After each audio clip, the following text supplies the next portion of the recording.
వసుంధర అన్న మాటలను, తను చేసిన అవమానాన్ని తట్టుకోలేక మళ్ళీ గుండె పగిలేటంత బాధతో రోడ్డు మీద అయోమయంగా నడుచుకుంటూ వెళ్ళిపోతుంది. అదే టైంలో వర్షం కూడా పడుతుంది. ఇక మళ్ళీ ఆ వర్షంలోనే తడుస్తూ బోరున ఏడుస్తూ ఉంటుంది. ఇక అరవింద్ ఏమో మళ్ళీ కోసం వెతుకుతూ ఉంటాడు. ఇక అరవింద్ కంట మళ్ళీ పడుతుంది. ఇక వెంటనే అరవింద్ మళ్ళీ దగ్గరికి వెళ్ళి, అసలు ఏం చేస్తున్నావు మళ్ళీ, ముందు ఇంటికి వెళ్దాంరా అనేసి చేయి పుచ్చుకుని తీసుకువెళ్ళపోతుంటే, ఇక మళ్ళీ బాబుగారు దయచేసి నా చేయి వదలండి, ఇప్పుడే ఈ క్షణమే నేను చనిపోతే బాగుంటుంది అనిపిస్తుంది, నా జీవితంలో నాకే తెలియకుండానే ఇన్ని నిజాలు దాగున్నాయా అనిపిస్తుంది. వసుంధర అమ్మగారు మా అమ్మ గురించి ఎంత నీచంగా మాట్లాడారో చూశారు కదా, కానీ మా అమ్మ అలాంటిది కాదు బాబుగారు, మా అమ్మ చాలా మంచిది అనేసి ఏడుస్తూనే అరవింద్తో మళ్ళీ చెప్తూ ఉంటుంది.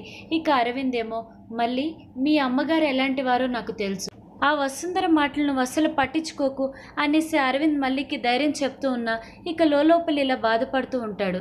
శరత్చంద్ర గారే మీ అమ్మకి సరైన గుర్తింపు విలువ ఇచ్చినడితే మీ ఇద్దరికి ఇలాంటి పరిస్థితి ఈరోజు వచ్చేది కాదు అనేసి ఇక మల్లిపై రెయిన్ కోట్ కప్పి, మళ్ళీ ఇప్పుడు చెప్తున్నాను విను, ఇంకొకసారి చచ్చిపోతాను అనేసి ఎప్పుడు అనొద్దు, నీకు తోడుగా నేనుంటాను, మీ అమ్మ జీవితంలాగా నీ జీవితం కానివ్వను, నిన్ను జీవితాంతం సంతోషంగా ఆనందంగా నేను చూసుకుంటాను, నీ బాధ్యత నాది అనేసి మల్లికి అరవింద్ ధైర్యం చెప్తూ ఉంటాడు. ఇక అప్పుడు మళ్ళీ కొంచెం తన బాధ నుంచి కుదుట పడుతుందన్నమాట. ఈ వీడియో కనుక మీకు నచ్చినట్లయితే please like and subscribe to my channel. Thank you for watching this video.